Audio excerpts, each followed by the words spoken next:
Bienvenue au deuxième épisode du balado « Et si le trottoir nous parlait ?» du comité Saint-Sauveur Ensemble Solidaire. Je m'appelle Sandia et je suis accompagnée de Julien. Bonjour. Bonjour. Pour les auditeurs et auditrices qui ne savent pas, les comités Saint-Sauveur Ensemble Solidaire visent à donner une voix aux personnes résidentes du quartier Saint-Sauveur, premières impactées sur les effets de la gentrification. On réfléchit, on décide et on se met en action ensemble. Le balado est un de nos projets. Si vous n'avez pas encore écouté notre premier épisode sur le thème du logement, vous pouvez le retrouver sur notre page Facebook et toutes les plateformes. Je passe la voix à Julien. Oui, donc aujourd'hui, on démystifie les rôles du municipal et on aborde la place que prend et devrait prendre la participation citoyenne. Je vous présente nos invités. Julie Lefebvre, une citoyenne mère de 2 enfants qui s'est impliquée dans l'équipe de Marforie-Champagne du Parti Transition Québec et qui s'est présentée dans Saint-Sauveur-Saint-Roch aux dernières sélections municipales. Allô? Et Quentin Marita, qui est aussi un citoyen du quartier, qui est impliqué dans plusieurs organismes, notamment au comité de gestion de la Concert de Saint-Sauveur et au conseil d'administration de la Caisse des Jardins du Québec, et notamment a été candidat aux dernières sélections municipales pour le district Saint-Sauveur-Saint-Roch avec Québec d'abord. Bonjour. Et sans plus tarder, commençons notre discussion avec une première question. Qu'est-ce qui fait que vous vous êtes impliqué en politique? Est-ce qu'il y a eu un élément déclencheur, Quentin? Écoutez, pour moi, c'est comme un peu un processus qui s'est passé. C'est sûr que ça a commencé par de l'implication dans les organismes du quartier, au conseil d'administration de la Caisse des Jardins. Tout ça fait en sorte qu'on rencontre beaucoup de monde dans le quartier et fait en sorte aussi qu'on voit ce dont les gens ont besoin, les enjeux du quartier. Et petit à petit, ça a certainement fait germer un peu la graine de la volonté d'agir aussi au niveau politique. S'il y a vraiment eu un élément déclencheur, pour moi, ça a plus été la mobilisation autour de l'église Saint-Sauveur et de l'ensemble du patrimoine collectif dans le quartier, qui a fait en sorte que finalement, j'ai comme constaté que les candidatures qui étaient déjà présentes ne répondaient pas de manière satisfaisante à cet enjeu-là en particulier. Et je me suis dit, finalement, je vais y aller moi-même. Et voilà, c'est un peu ça qui a été l'élément déclencheur pour moi. Et toi Julie? Oui, moi, c'est une amie qui m'a approchée, qui s'impliquait déjà avec Transition Québec. Puis, au début, j'ai vraiment hésité. C'était ma première implication en politique. Quand elle m'a dit le nom de la candidate, j'ai dit « OK, let's go, on embarque ». Ce qui m'a accroché le plus, puis ce qui m'a motivé à cette implication-là, c'était vraiment les valeurs projetées par le parti, ce que je voulais, ce que j'attendais de ma base ville. Donc, selon vous, est-ce que ça prend une expérience particulière pour s'impliquer au municipal? Cette réponse-là, je la ferai en 2 temps. Il y a d'une part l'implication politique, ça ne prend pas de compétences particulières. La seule compétence, c'est d'être un citoyen et d'avoir un avis. Moi, je suis vraiment très, très attaché au fait que tout le monde devrait avoir un avis et le partager. Et c'est ça, faire de la politique, finalement. Par contre, est-ce qu'il y a des compétences qui permettent d'être ensuite un bon conseiller municipal ou une bonne conseillère municipale? Oui, moi, j'en suis persuadé. Et c'est pas, encore une fois, c'est pas une question de diplôme, c'est pas une question de niveau d'éducation. Je crois que c'est vraiment très lié aussi à l'implication citoyenne. Par exemple, le fait d'avoir été bénévole, le fait d'avoir participé à des conseils d'administration, à des comités, etc. Ça donne l'expérience pour savoir que c'est important de s'entendre les uns les autres autour d'une table, de savoir partager de manière constructive, de savoir défendre ses points, mais tout en entendant ceux des autres, etc. Donc, moi, c'est plus ces compétences-là auxquelles je pense quand on me pose la question qu'est-ce que ça prend pour s'impliquer en politique et éventuellement être un bon élu. C'est vraiment l'implication citoyenne et l'habitude de parler et d'entendre les autres. Pour ma part, contrairement à Quentin, je n'étais pas présentée comme une candidate, j'étais directrice de la mobilisation. Donc oui et non, ça prend une expérience particulière. Personnellement, j'ai pas étudié, j'ai pas de grandes études ni en politique ni en rien d'ailleurs.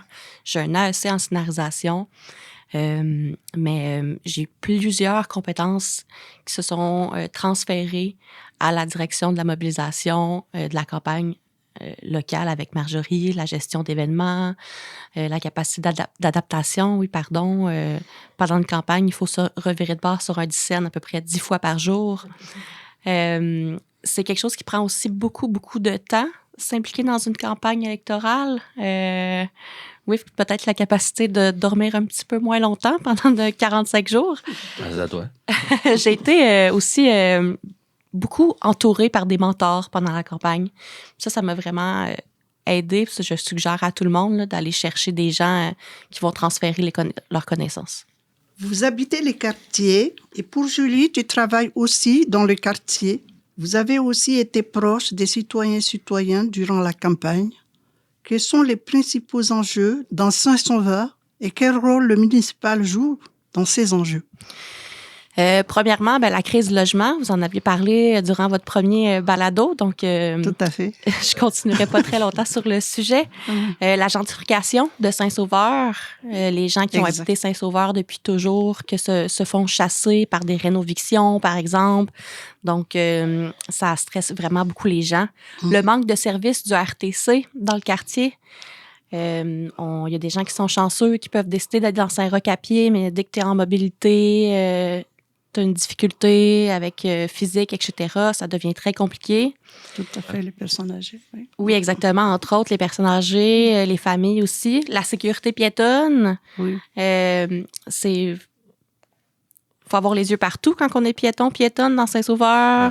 Ça peut être vraiment dangereux. Quand on est... moi, je pense à mon enfant de 3 ans, c'est la poussette qui passe en premier sur Charest. Exact. Quand je traverse les rues. Donc, il y a ces enjeux-là que les gens partagent beaucoup. La montée de l'itinérance dans Saint-Sauveur, parce que dans Saint-Roch, c'est rendu... Ça brasse trop pour les gens qui sont déjà dans la rue. Exact. Ouais. Puis, c'est tous des enjeux du palier municipal. Je suis entièrement d'accord avec tout ce que vient de dire Julie. J'avais également noté coût de la vie et mobilité.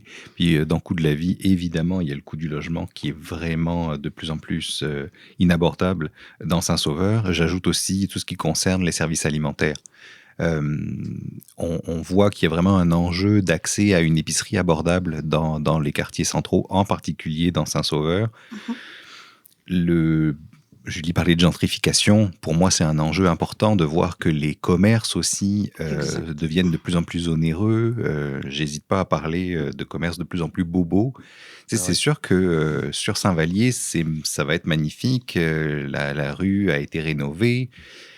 Mais la conséquence de ça, c'est que les commerces qui vont être amenés à s'installer là et qui auront les moyens de s'installer là, c'est plus vraiment les petits commerces abordables qui vont répondre aux premiers besoins du quartier.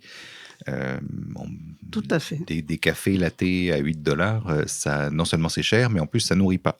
Donc voilà, il faut comme penser aussi à tout ça dans la gestion du commerce. Exact. Et puis évidemment la mobilité. La question de la rénovation des trottoirs est vraiment un enjeu majeur dans Saint-Sauveur. Encore une fois, Saint-Vallier, c'est très beau, mais dès qu'on rentre dans les petites rues, c'est tout un autre défi. L'enjeu du transport en commun, c'est vraiment essentiel. Puis la conséquence de tout ça, c'est le stationnement. Parce que quand il n'y a plus de transport en commun, quand c'est compliqué de se promener à pied ou à vélo, les gens, ils vont juste tout simplement, ils se replient sur leur voiture. Et donc, ils nous parlent d'enjeux de stationnement. Mais j'insiste un peu là-dessus parce que souvent, on en fait un peu un cliché, le monsieur dans sa grosse voiture ou son gros camion, puis qui tient absolument à se stationner devant chez lui. Évidemment que ça existe, mais dans Saint-Sauveur, c'est assez marginal. On n'est pas en banlieue. Par contre, la mère monoparentale qui a besoin d'aller faire son épicerie, qui a besoin le matin de partir de chez elle, de s'arrêter à la garderie, de s'arrêter à l'école, puis ensuite d'aller au bureau, c'est pas vrai qu'on peut le faire en transport en commun, malheureusement. C'est sûr qu'on aimerait tous, mais il y a tellement peu d'autobus dans Saint-Sauveur et ils sont tellement mal organisés que c'est pas vrai qu'on peut le faire. Donc ça, c'est un vrai enjeu. Et en attendant, il faut prévoir les infrastructures pour que ces personnes-là puissent se déplacer correctement. Oui. Merci. Quel rôle le municipal joue dans ces enjeux-là? Ça, c'est une excellente question parce qu'effectivement, c'est des enjeux tellement de proximité que le premier instinct, c'est de dire ça relève donc du municipal. Et en fait, c'est plus ou moins vrai, dans le sens où là, je vais embarquer un peu sur des considérations d'ordre très général, mais on est vraiment dans un système de répartition des compétences entre les paliers gouvernementaux qui est complètement archaïque. Le palier municipal, il a été pensé au 19e siècle sur la base de la propriété privée. Et donc, le rôle d'une ville, tel qu'il est décrit en ce moment, c'est essentiellement de nous apporter l'eau, prendre les déchets et s'assurer que la rue est accessible. Mais on vient d'en parler à l'instant, il y a beaucoup d'autres enjeux qui se sont greffés depuis. Évidemment, la question de l'accessibilité au transport en commun, la question de l'abordabilité des services, des loisirs, la culture, etc. Et en fait, tout ça, les municipalités ont comme pas vraiment les moyens de développer des politiques parce que toute la fiscalité est basée uniquement sur la propriété foncière et donc forcément il faut qu'ils soient très inventifs ou alors il faut qu'ils délaissent certains pans de services pour en développer d'autres. Et ça, c'est un véritable enjeu. Alors qu'en même temps, on voit bien que dire au gouvernement du Québec ou et encore moins au gouvernement du Canada de venir gérer dans nos quartiers les enjeux de culture, les enjeux d'accessibilité, les enjeux d'abordabilité, de logement, etc., c'est un peu absurde. Ils peuvent développer des grandes politiques à l'échelle nationale, mais ensuite, la réalisation concrète sur le terrain, ça doit appartenir aux gens sur le terrain. Justement, on en parlait. Ça serait quoi les compétences et les rôles du palier municipal comparé au palier provincial et au palier fédéral, mettons? Qu'est-ce que le municipal fait que le provincial ne ferait pas, mettons? En fait, c'est ça. Techniquement, le municipal, il s'occupe de l'eau courante. Il s'occupe de relever les déchets, déneiger la rue l'hiver, refaire l'asphalte l'été. Puis, c'est un peu ça, finalement, le rôle du municipal. Évidemment, depuis, il y a quand même aussi des questions de loisirs qui se sont greffées à ça, les centres communautaires, etc. Mais même encore là, c'est souvent des choses que le municipal délègue à des organismes, et d'une certaine manière, tant mieux, c'est parce qu'ils font très, très bien ça. Mais si vraiment on voulait schématiser très simplement à quoi ça sert une ville, essentiellement, ça sert à nous apporter de l'eau courante, déneiger la rue et relever les déchets. Puis évidemment, il y a la question de la police, la question de la sécurité incendie. Mais voilà, ça se résumerait pas mal à ça schématiquement. Et donc, tout le reste est supposé dépendre des gouvernements du Québec et du Canada, en quelque sorte. Ouais, parce que c'est financé par le gouvernement provincial, puis c'est assujetti aux lois provinciales. Oui, exactement. On parlait beaucoup de l'itinérance aussi. Ouais. C'est un enjeu qui est majeur dans le centre-ville. La ville, si elle n'a pas le soutien du gouvernement du Québec, elle peut absolument rien faire toute seule dans ce dossier-là. Oui, c'est un vrai enjeu. C'est une question qui est très, très pertinente. Ouais. Sinon, on parle aussi du conseil de quartier, des conseils d'arrondissement. C'est quoi la différence avec le conseil municipal? Ma compréhension de ça, c'est qu'en fait, le conseil municipal, c'est vraiment l'instance décisionnelle. C'est là où les élus siègent, discutent et prennent les décisions. Il y a des outils de consultation, on va dire, qui ont été développés au cours du temps. Et ça, c'est les conseils de quartier. Et là, c'est vraiment des citoyens qui s'impliquent dans ces instances-là. Et donc, c'est vraiment un élément très intéressant, à mon avis, de la vie locale, d'avoir des citoyens qui décident de s'engager dans la vie de leur quartier, de faire valoir les points de leurs voisins. Mais la contrepartie, c'est que le conseil de quartier, par exemple, prend des décisions qui n'ont quasiment pas d'impact réel. Au final, c'est quand même le conseil municipal qui a le dernier mot sur tout ce qui se passe dans la ville. Le conseil de quartier, c'est un organisme consultatif. Essentiellement consultatif, même s'il peut prendre certaines décisions, il peut prendre certaines positions, en fait. Mais quoi qu'il arrive, c'est toujours le conseil municipal qui a le dernier mot, évidemment. Parfait. Donc, prochaine question. Selon la consultation FIV Saint-Sauveur menée par le Concert, qui a permis de rejoindre 970 personnes, 25,6% des gens disent que le principal frein à l'envie d'agir face à ses préoccupations après le manque de temps et d'énergie est le fait de ne pas se sentir qu'on sera écouté. Donc, selon vous, qu'est-ce qui fait en sorte que les gens ne se sentent pas écoutés et comment on peut améliorer le système pour que la population se sente plus écoutée? C'est sûr que si on pense avec ce qui s'est passé avec le projet Cali, des citoyens et citoyennes du quartier étaient foncièrement contre, ont pris action pour montrer leur mécontentement. C'est un projet qui a quand même passé. Alors oui, face à des enjeux, dis-je comme ça, c'est dur à dire qu'on est vraiment écouté par les instances municipales.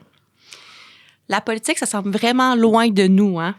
On voit les gens à la télévision, on les entend à la radio, sont habillés en veston-cravate ou sont habillés plus chic. C'est vraiment difficile de s'identifier à ces personnes-là quand on est des simples citoyens-citoyennes. Comment améliorer le système? C'est quand même une très grande question. Premièrement, il faut aller voter. Hein? Oui. C'est vraiment Exactement. important. Super important. Faites ça à la maison. On s'entend pour dire que s'il y a un taux de participation de 50% à des élections, c'est un parti majoritaire qui entre à l'hôtel de ville ou à l'Assemblée nationale. C'est pas les vrais chiffres, on s'entend. Il faudrait évidemment faire une réforme du mode de scrutin, inclure les votes annulés, les abstentions dans les résultats électoraux, de manière à ce que ça reflète exactement le niveau d'appui populaire réel obtenu des partis ou des candidates. Tout à fait. Il faudrait que pour chaque projet initié par des instances gouvernementales, il y ait des consultations publiques efficaces et réellement à l'écoute des citoyens et citoyennes. Il faudrait qu'il y ait même des référendums, qu'à chaque nouveau projet, des organismes communautaires ou des organismes en défense de droits participent activement avec les décideurs. Oui. Exact. Puis, évidemment, de rendre égal le financement des partis politiques lors des campagnes électorales. On s'entend qu'un parti sortant a beaucoup moins de financement qu'un parti qui sort avec un député ou une élue en chambre. Le parti pauvre, entre guillemets, va travailler doublement plus fort que le parti sortant. Tout à fait. Puis c'est souvent le parti pauvre qui est vraiment à l'écoute des citoyens et citoyennes parce que on veut pas plaire aux promoteurs immobiliers, par exemple. On veut pas plaire aux commerçants, commerçantes nécessairement. On veut vraiment rendre les quartiers sécuritaires, abordables, avec le moins d'injustice sociale possible. Tout à fait. Au-delà de la réforme plus électorale, politique, de campagne électorale dont parle Julie, moi je pense que le véritable enjeu, il est vraiment sur la consultation citoyenne et la concertation même. Puis d'ailleurs, je tiens vraiment à dire à quel point c'est important ce que vous faites dans ce comité,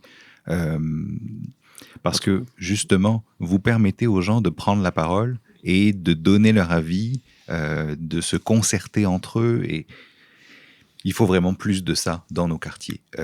Encore une fois, quand la ville de Québec parle de consultation, souvent c'est beaucoup plus de l'information que de la consultation.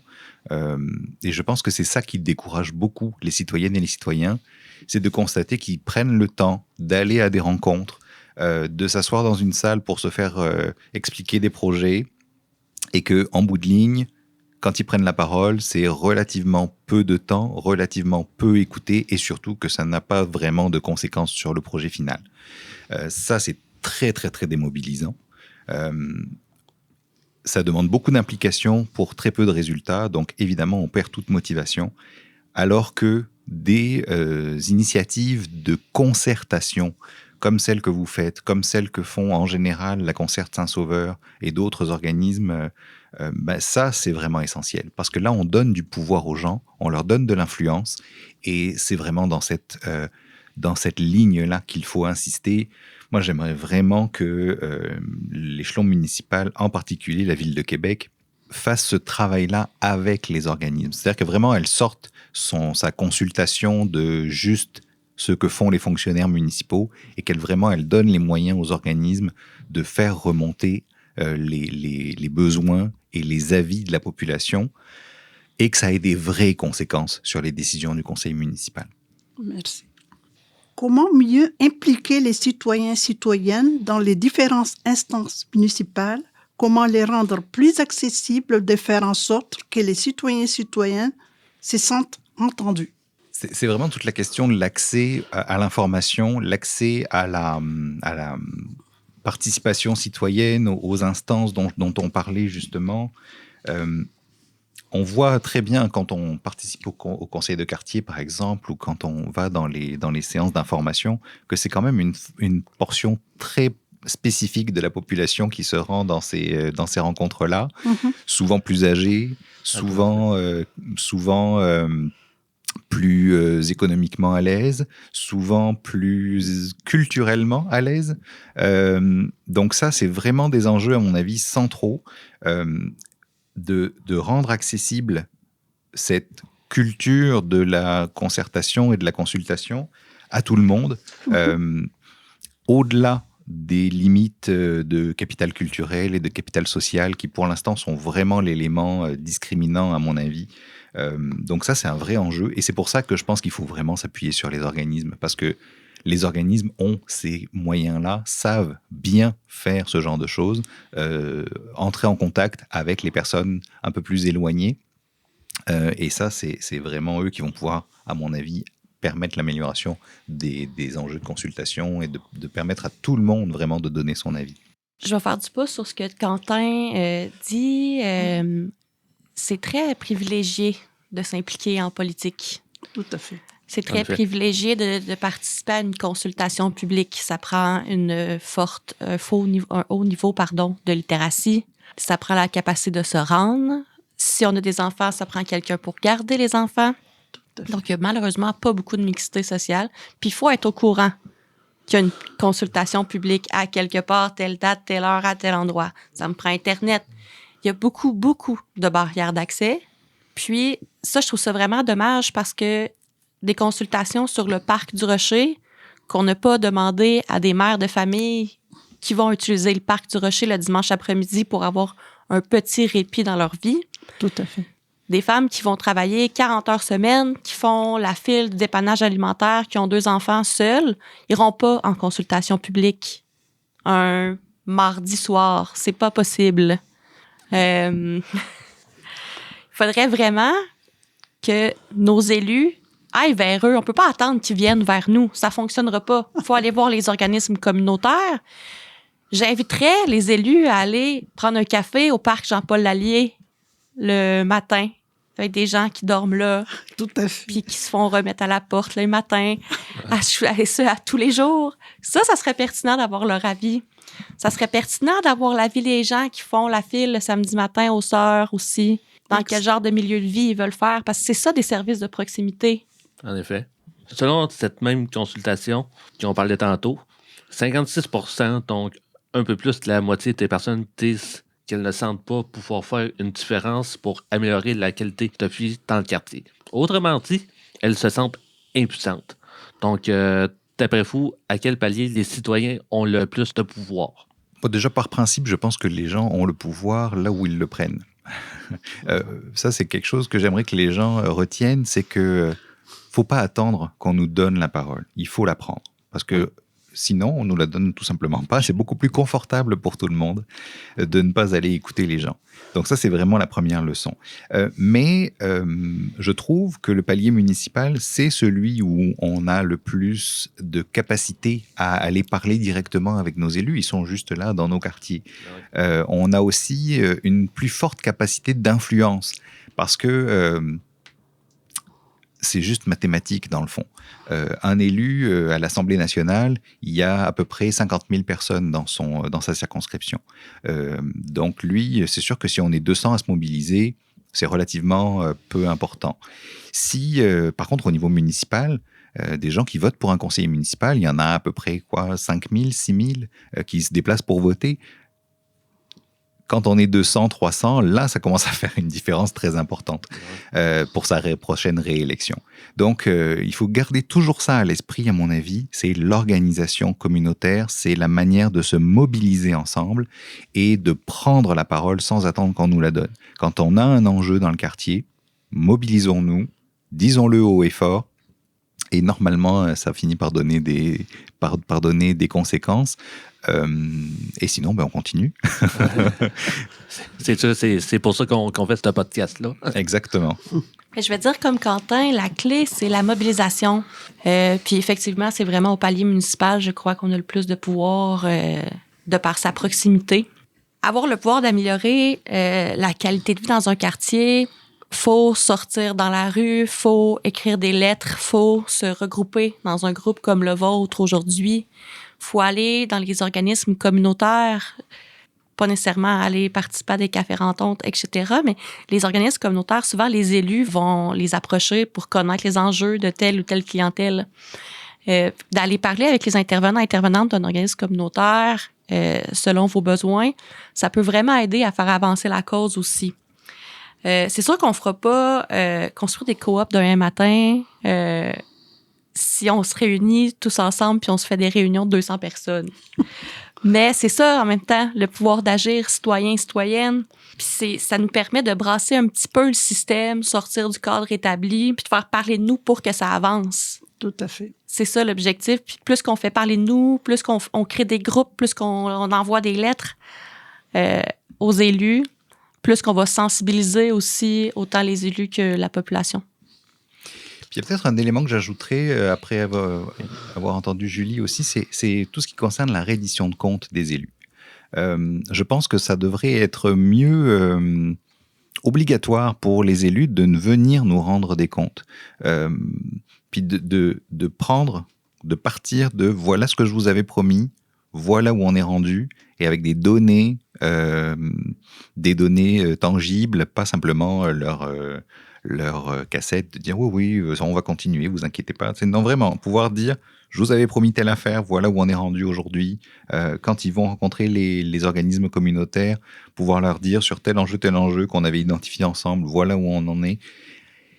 Et pour ça, il faut que les données que possède la ville, elles soient aussi publiques. Parce qu'il faut qu'on puisse leur poser des questions sur ça. Donc là aussi, il y a un enjeu de transparence qui vient avec ça pour des citoyennes et des citoyens impliqués, capables de poser des questions. Il faut des citoyennes et des citoyens informés.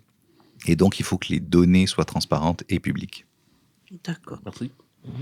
D'après vous, est-ce que le système municipal à Québec accorde assez d'importance aux personnes vulnérables ou marginalisées? Est-ce qu'elles sont assez entendues? On n'a quand même pas le choix de constater en ce moment que nos instances qui nous gouvernent ne sont pas si inclusives que ça, malheureusement.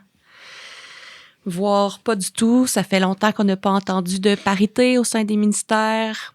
Il y a toujours et encore plus d'hommes blancs cis.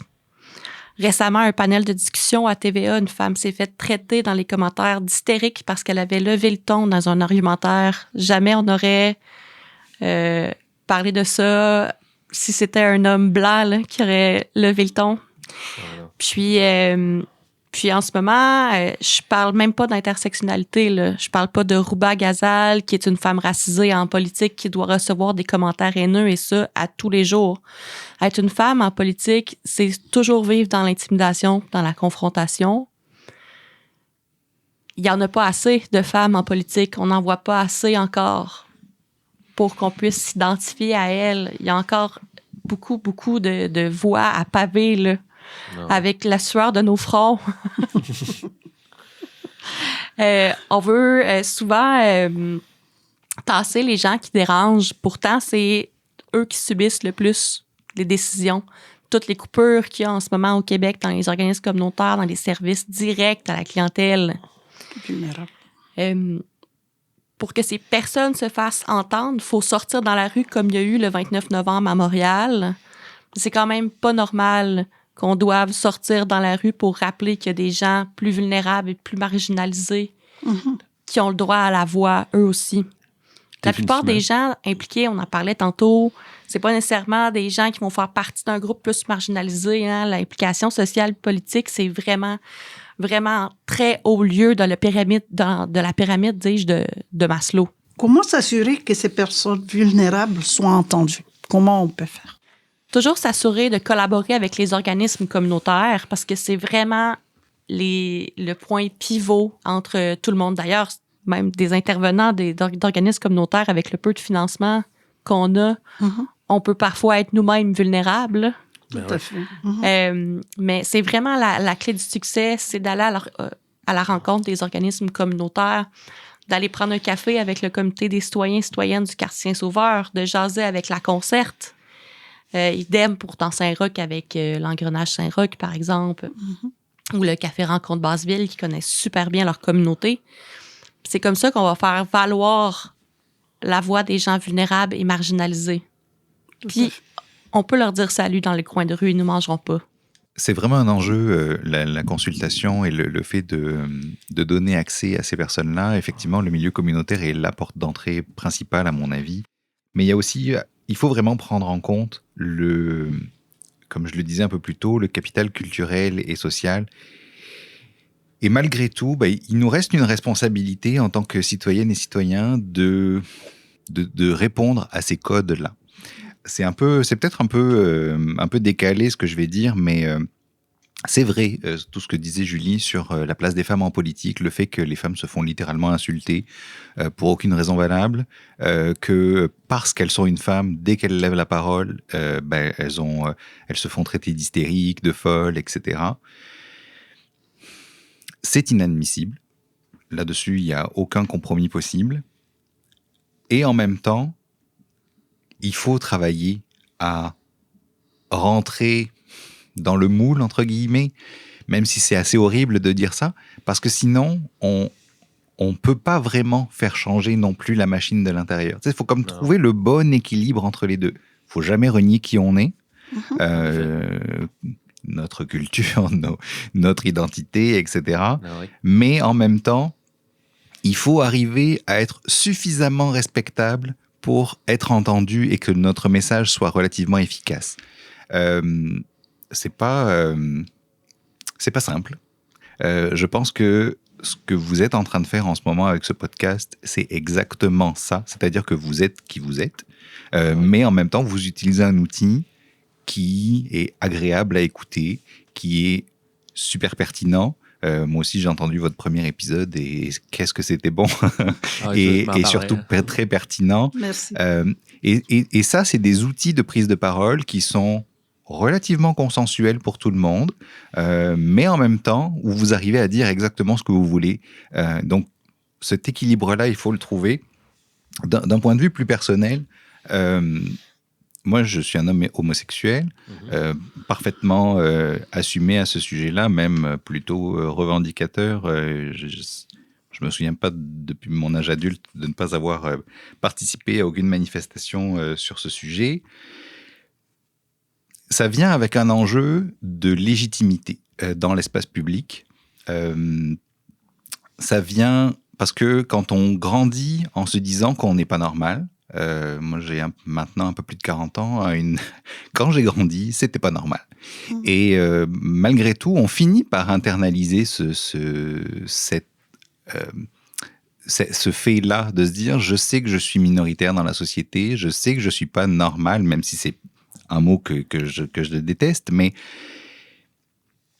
Et donc, quand on décide de s'impliquer plus tard, on est toujours un peu en train d'essayer de se justifier et d'expliquer pourquoi si quand même on est légitime, etc. Ça demande toujours un effort supplémentaire. Ça demande toujours un effort supplémentaire, comme le fait d'être une femme, comme le fait d'être une personne racisée, comme le fait d'être issu de l'immigration, etc. Malheureusement, je pense pas que dès demain matin, on va pouvoir sortir d'avoir à composer avec le fait que ça demande toujours un effort supplémentaire. Donc, malheureusement, il va falloir le fournir, cet effort-là. L'avantage, c'est que quand on est une gang comme ici, on peut s'entraider et on peut le faire ensemble et ça permet de répartir le fardeau. Donc, Exact. continuons d'être tous ensemble, solidaires, Ouais. mais restons quand même conscients que c'est pas vrai que tout le monde va être accepté du jour au lendemain par tout le monde. Exactement. Il va falloir continuer à faire des efforts sans jamais se renier, mais il va falloir continuer à faire des efforts pour bien paraître, entre guillemets, si on veut avoir une efficacité. C'est mon point de vue. Tout à fait. Selon votre expérience, mais aussi de ce que vous souhaitez partager, est-ce que c'est facile pour une personne marginalisée ou vulnérable de faire sa place en politique, entre autres les femmes, les LGBTQ+, les racisés et les handicaps? Ben, je vais faire du pouce avec le commentaire de Quentin qui parlait du moule. J'ai la misère d'être d'accord avec toi, Quentin. Je t'apprécie beaucoup. Quand je pense à entrer dans le moule, je pense à Catherine Dorion, Oui. qui a tellement rassemblé de gens. Moi, la première qui a fait « Ah, la politique, ça peut être funky, ça peut être intéressant. C'est pas juste un monsieur de mi-quarantaine qui me dit que mes allocations familiales vont être coupées, par exemple. » Elle était marginalisée, les gens, quand elle sortait du moule Ah oui. de la politique contemporaine.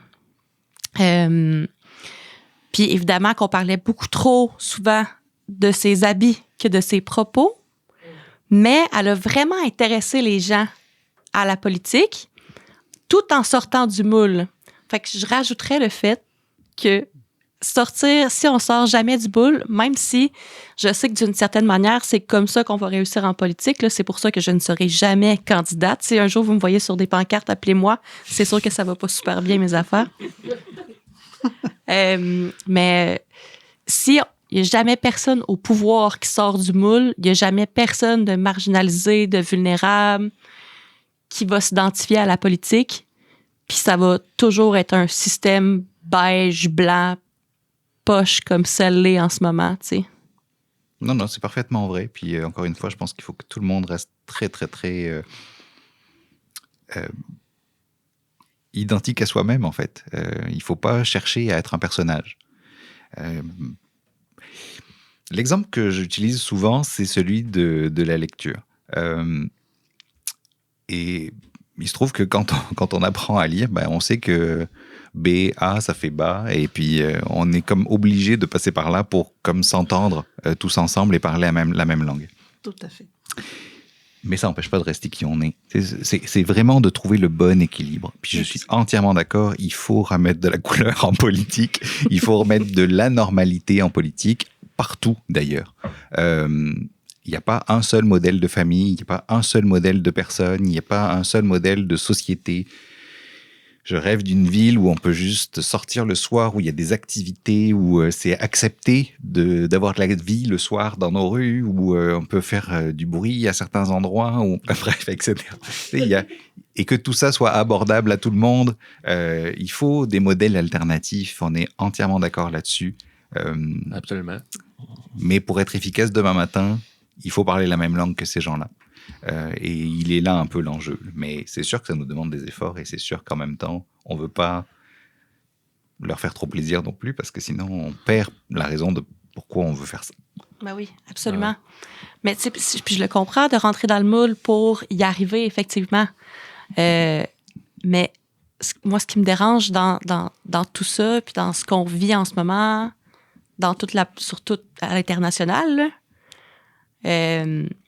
c'est que ces gens-là qui décident nous imposent, puis ils nous embarquent dans des choses qu'on n'est pas d'accord, puis qu'on veut pas, puis qui font grandir les inégalités sociales en tout point, puis tout ça pour un moule, puis personne ne s'adapte à nous, les citoyens, puis pourtant, c'est nous qui les mettons au pouvoir. Tout à fait. En effet. Pour finir, si vous avez un conseil à donner à quelqu'un qui souhaite s'impliquer en politique au municipal, d'après vous, ce serait quoi? Il faut avoir une bonne raison. Ce serait ça mon conseil. On ne s'implique pas aux élections municipales ou en politique en général parce que ça va être plaisant ou confortable. Ça, c'est sûr que non.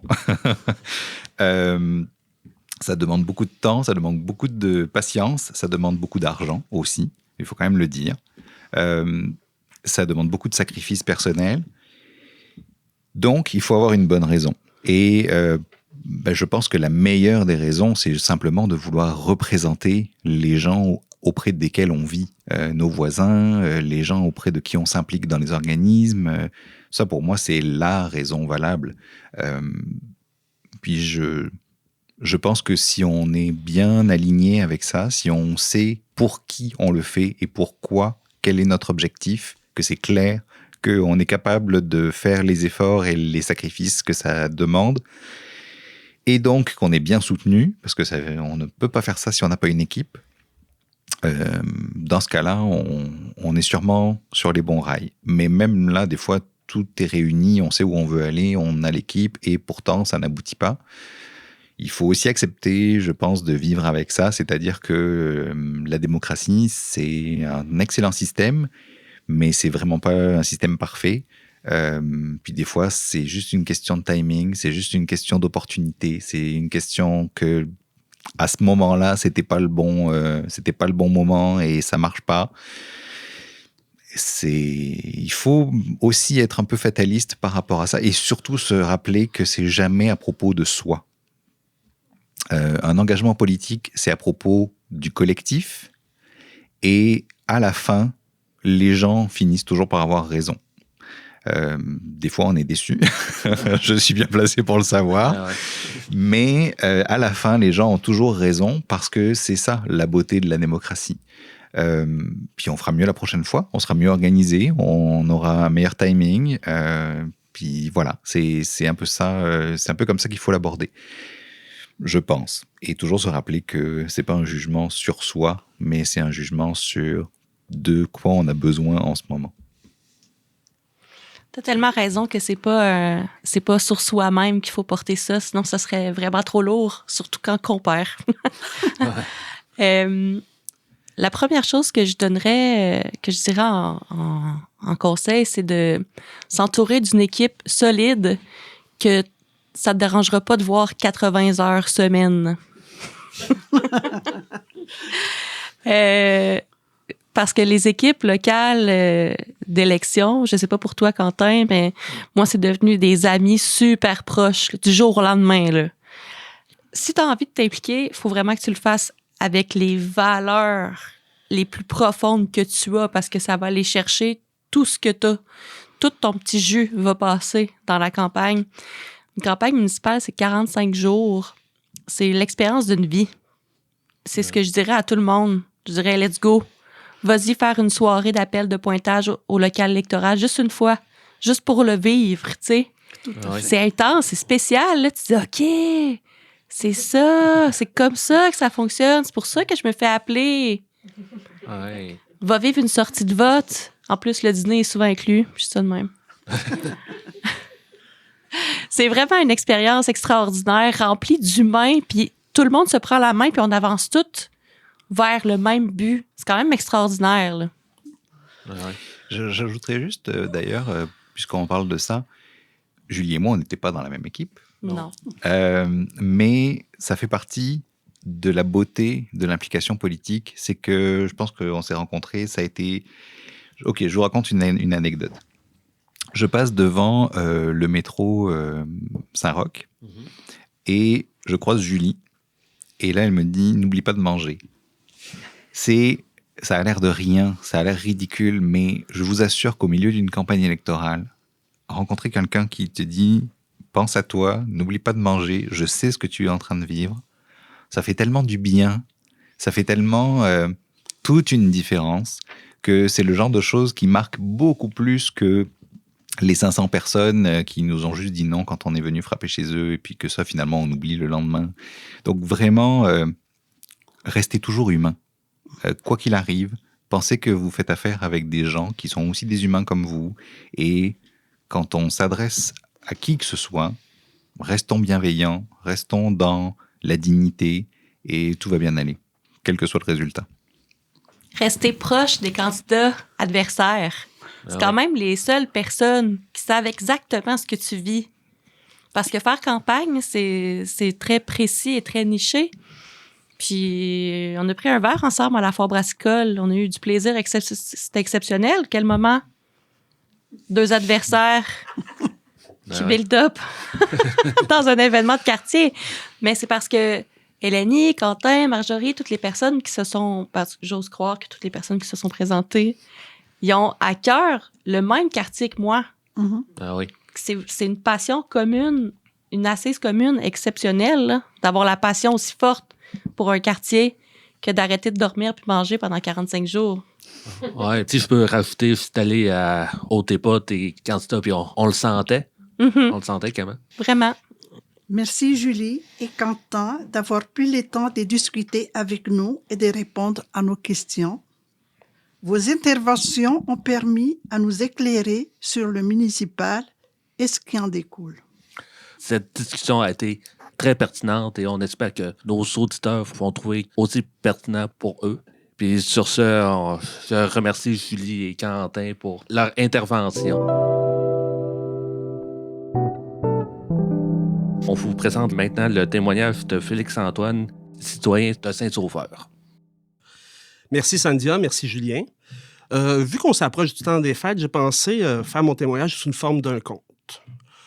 Puis ce n'est pas mon histoire, c'est plutôt celle d'un doux mélange de Teckel et Beagle, un chien du nom de Zoé, dont certains usagers de la rivière Saint-Charles se souviendront.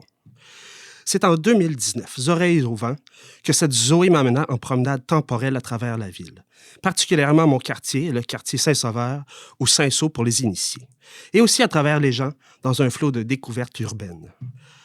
Avec elle, j'ai vu une rivière de pneus et de béton se transformer en un paradis verdoyant où vivent maintenant bruants, parulines, colibris, cardinaux, ramusqués et visiter parfois de raretés telles que bec en ciseaux ou phoques.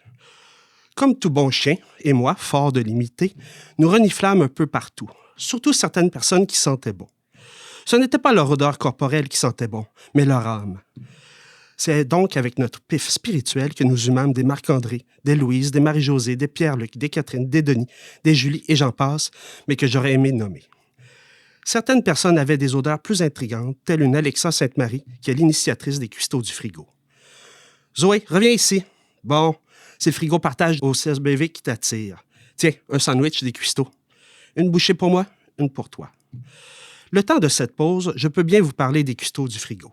C'est, disons, une meute solidaire et joviale de citoyens engagés. J'ai bien dit engagés, pas enragés. Bien que nous le sommes en montrant les crocs envers l'insécurité alimentaire.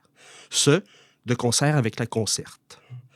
Ce sont des bénévoles qui, à tous les jeudis, se réunissent dans d'agréables caquetages, d'hilars gloussements, tout cela pour finir par pondre de succulents repas accessibles à tous, car distribués dans les frigos partage.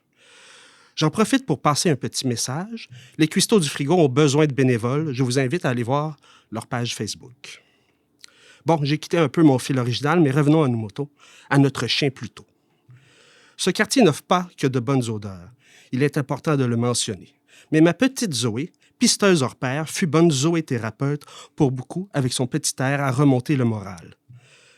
Ces quelques personnes un peu égarées, loin de leur chez-soi, ces quelques jeunes perdus par manque d'amour, ces quelques âmes esseulées, seules chez elles, auront pu bénéficier de ces services, mais aussi d'une dévotion indéfectible de la part de toutes les personnes impliquées dans des organismes tels le Service d'entraide Basseville, la Maison Revive et bien d'autres, d'où émanent toujours de délicieuses effluves d'amour et de solidarité. J'ai oublié de vous mentionner que mon chien a un petit frère humain. Ce lien fraternel est d'autant plus renforcé par le fait que ce petit frère est un louveteau. Pas un câliné, mais un scout. Elle l'y a mené à ses rencontres. Regardez-les tous, ces énergiques petits loupiaux, castors et aventuriers, que des animateurs bénévoles forment à devenir des petits humains débrouillards, engagés et solidaires. Mais pourquoi avoir choisi ce thème canin, me demanderez-vous? C'est à cause de la sensation de ma main dans son poil, de ses yeux qui brillent d'amour devant tant de découvertes, comme les miens pour ceux qui m'entourent. Pourquoi, me demanderez-vous? C'est parce que mon quartier a du chien.